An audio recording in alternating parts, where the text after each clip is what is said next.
is where the heart is.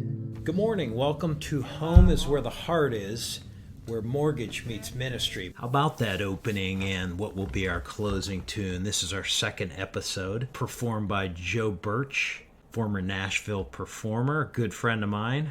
Really catchy. I walk around my home singing it. My name is Craig Schweiger. I'm a co-founder at Federated Mortgage Corp, and this show is about our mortgage company, particularly as it relates to helping seniors for reverse mortgages. But the second purpose of this show is to help bring awareness and hopefully support to some local ministries. And my guest today is Jerrel Gillium. Jerrel is the executive director at Light of Life. Welcome, Jerrel. Thank you, Craig. It's a pleasure to be with you. I'm glad we're able to join each other today. Jerrel and I worked at Light of Life. I'll use we when I'm speaking of Light of Life. I apologize up front. Just all those years. I spent 9 years as a staff member, and I'm wrapping up a 1-year consulting agreement I have, so it's in my blood. Jerrel came aboard. Tell us a little bit about that. I know that when I was fortunate enough to hire you, that was actually your second stint at Light of Life. Yeah, I started back in the 90s. Actually, it started before that, actually, because my parents were always involved with giving in some form in the community, and Light of Life was one of the places where we would come and serve meals. And then in the 90s, I ended up working as a chaplain and counselor for about 4 years, and just loved my learning experience there and working with the homeless. And then I left to work with an organization called Promise Keepers in '94. But I always stayed committed and connected to homeless ministries. So whether I was in Denver or another part of the country, I would connect. And then as the years went by, I ended up coming back to Pittsburgh and, of course, reconnected to Light of Life and began volunteering again. And then we were able to reconnect around some initiatives. So that got me back into the family here. That's excellent. Home is Where the Heart is sponsored by Federated Mortgage Corp. We are promoting Light of Life right now. Jerrel and I spent a little bit of time. He mentioned Promise Keepers. I have such fond memories of years being part of Promise Keepers, and I think it was just this weekend. I think we were texting back and forth about some the songs and Bishop Garlington and just a beautiful era that apparently still going. Yeah, I remember, for me, I will always remember the first time I went to an event. It was out in Boulder, Colorado.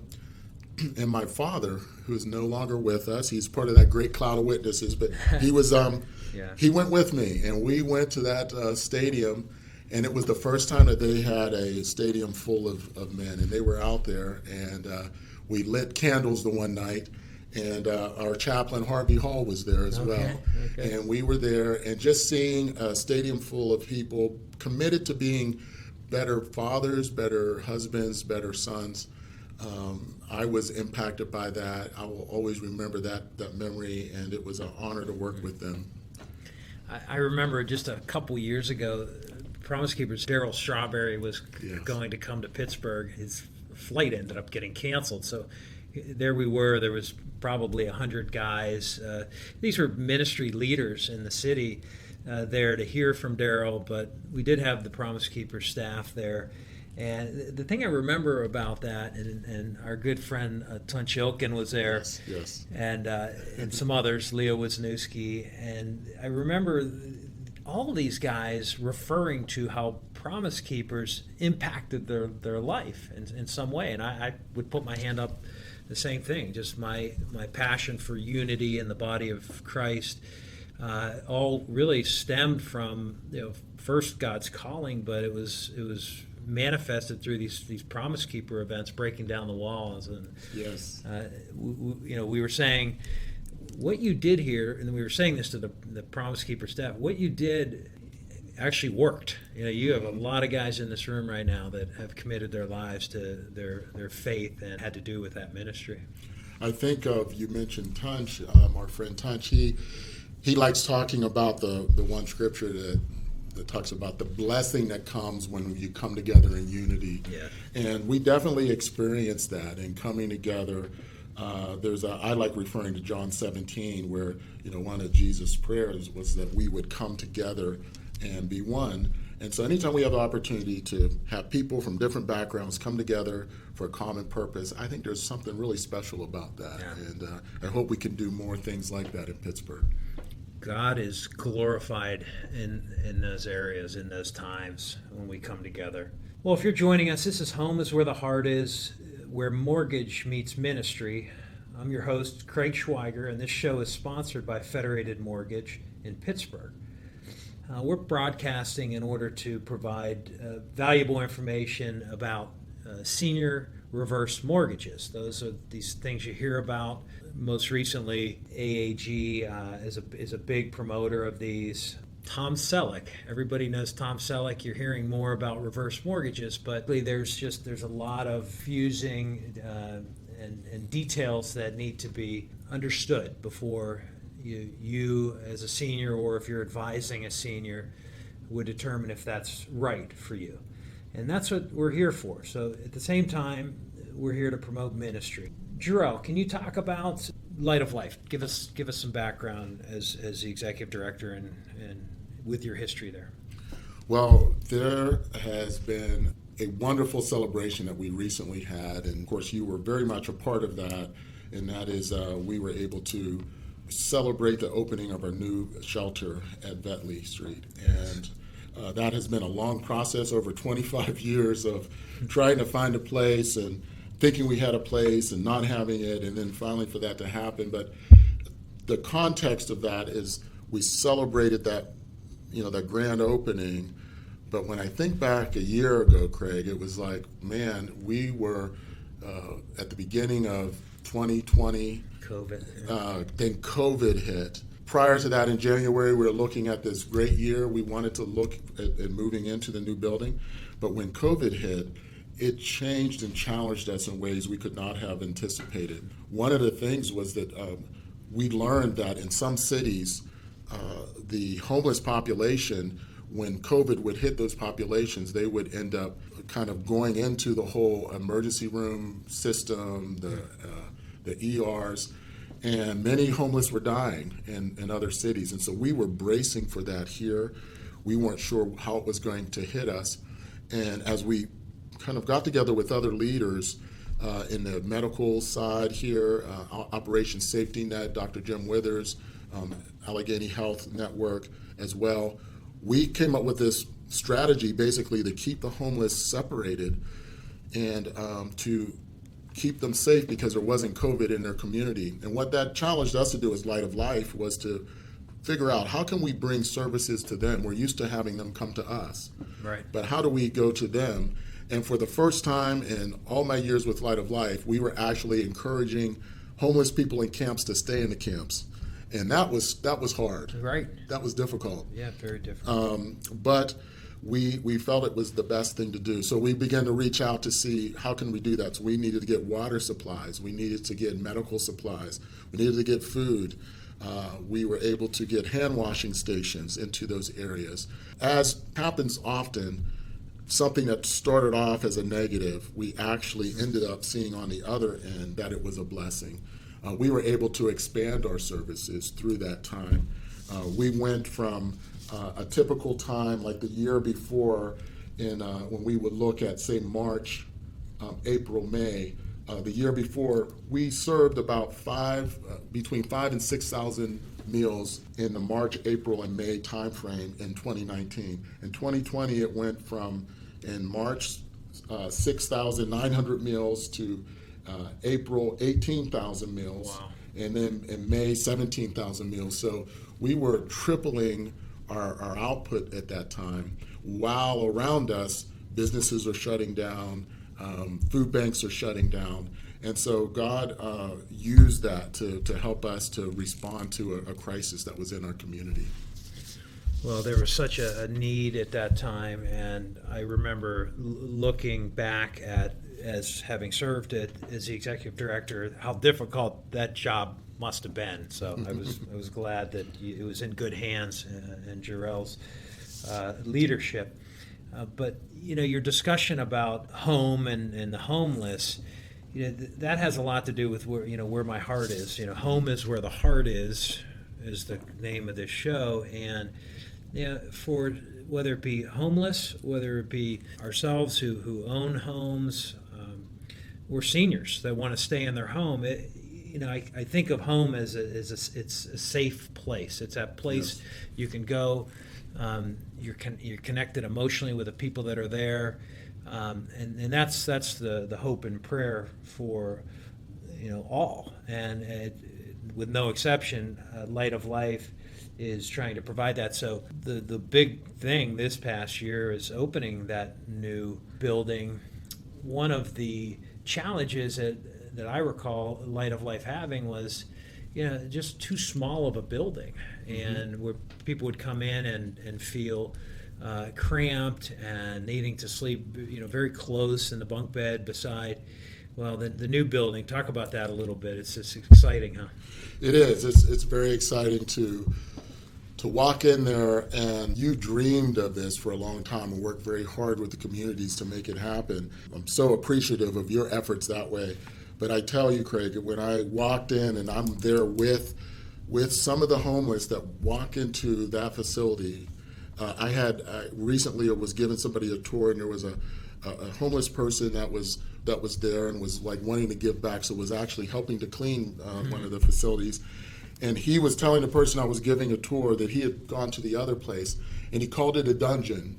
He said, I went from having to stay in a dungeon to this place. He was very emotional just describing it, because to him, what it communicated was that he had worth and value. Yeah. And I like what you were saying about the fact that home is where the heart is, because there's something about having a home where there is security. Mm-hmm. It has to have security around it. And when we're getting older, we're very much wanting to know that the place that we're in is a place that, one, we can maintain and stay there. Mm-hmm. And same thing with our homeless people. We want to be able to create a place that is secure and that is safe for them. We have now 18 beds, one of the exciting parts of this new building, 18 beds for women with children. Wow. And just a few weeks ago, we accepted our first families. And Craig, I don't know if you've been over there recently since the kids are there, but you better have some tissue with you, because just to see the kids running around, playing in the area to set up for them, thinking that just a day or so before they might have been in a program where they didn't know where they were going next, or in a car not knowing where they're going, and suddenly they have space and they have a safe place to go. That's the fastest growth within a segment within the homeless population is women with children. And so to be able to finally have a place where we can say, yes, we have a place for you, it's been such a blessing to see that. Yeah, for sure.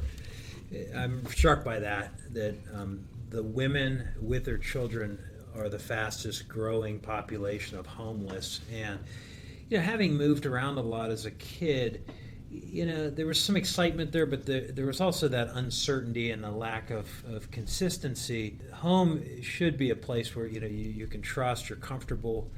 And to your point earlier, seniors that are facing a situation that maybe they can't stay in their home, maybe because it's they're paying a mortgage payment that they can't afford, or there's improvements that need to be done in order for them to stay in their home safely, or maybe even just helping to make their home better for them. Those are all kind of things that you can use a reverse mortgage for, but you really have to take some time to understand it. That's what this is about. Is we're going to be sharing some of the details about a reverse mortgage. I started Federated Mortgage with my partner at the time, Bill Weeks. It's a 20-year-old company. It's an employee-owned business right now, and that means that 9 or so used to be staff members are now owners. So when you have that situation, the folks you're dealing with at the company, they have a real stake in your satisfaction and their reputation. So Federated Mortgage lends in 9 states. And what I've done recently, just upon my completion at Light of Life, is implementing and enhancing this reverse mortgage department for the purpose of helping seniors. Jerrel, what's coming up? I know that I did hear about and want to invite our listeners to we have a virtual grand opening that, can you tell us about that? I think it just occurred. Yes, we're very excited about this, and you can now go to our site, either on lightoflife.org or Facebook and LinkedIn, and you can find a link there to our virtual event, and you can actually walk through the facility and see it.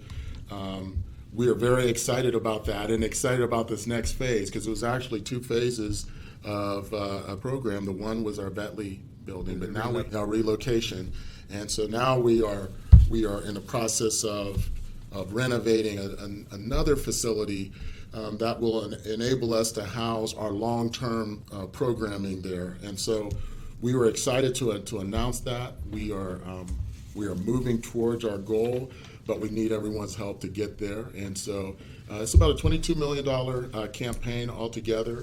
16 million are committed or in the door, and now we're trying to bridge that gap to get us across the finish line. Right. So if you go to lightoflife.org, you can access their grand opening that was done virtually, and I ended up having to miss it, but I'm going to go to it this evening. It sounded really exciting, with some of the stories that some of our guests shared, as well as other leaders in the organization. This is Home is Where the Heart Is. My name is Craig Schweiger. My guest today is Light of Life's Executive Director, Jerrel Gillium. Our contact information, I want our listeners to know that if you have questions and you want to go through some of the details about a reverse mortgage, you will contact me directly.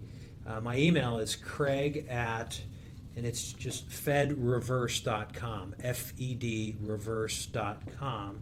Or you can call me directly. I have the phone going right to my office directly. It's 412-866-HOME. Call me direct at 412-866-HOME. And our website is federatedreversemortgage.com. But really, I encourage you to just pick up the phone and call me. I'll try to meet with and discuss things with you and any advisors that you rely on, that you trust.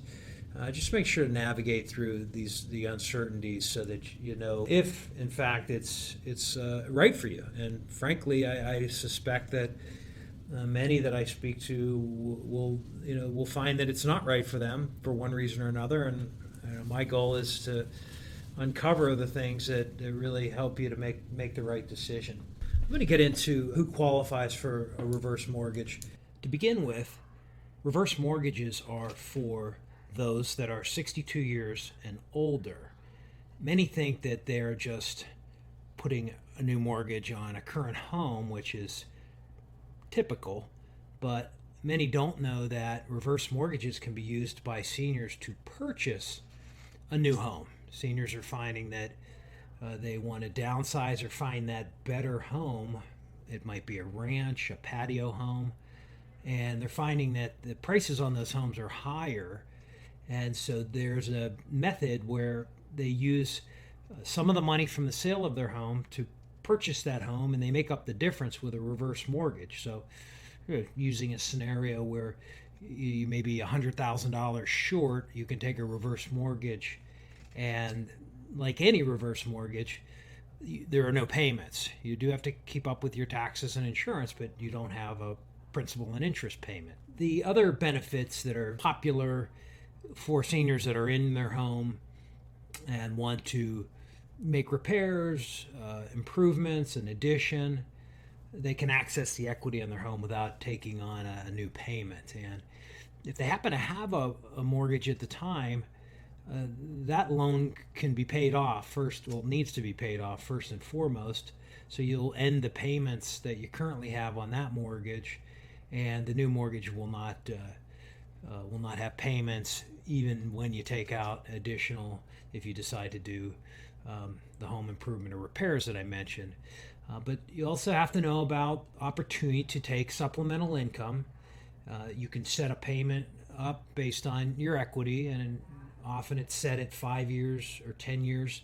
And another It's actually called tenure, which means you'll receive that payment for the rest of your life. I'm here to answer those questions, to run numbers for seniors, and talk about those benefits, and also, share about what's involved in getting a mortgage. So Jerrel started to mention about phase 2 of the relocation.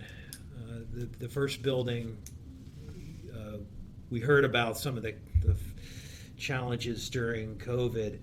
The first building ended up taking a fair amount longer, just same thing. The construction shut down in our state. Yes. Blessed to be on the other side of that, where people are able to enjoy that new building. But right back in it again with the development of plans to renovate the second building.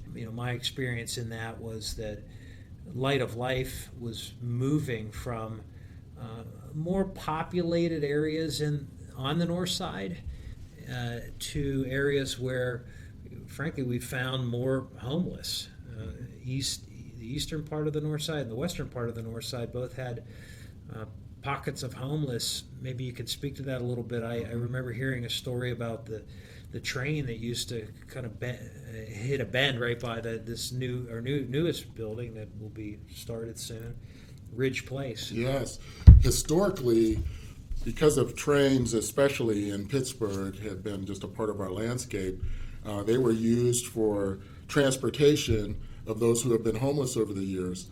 And there was recently some photos that were discovered, and it showed these little encampments that were around what is now both the eastern and the western side of the north side.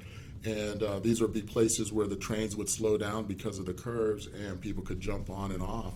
And as a result, camps would develop around there.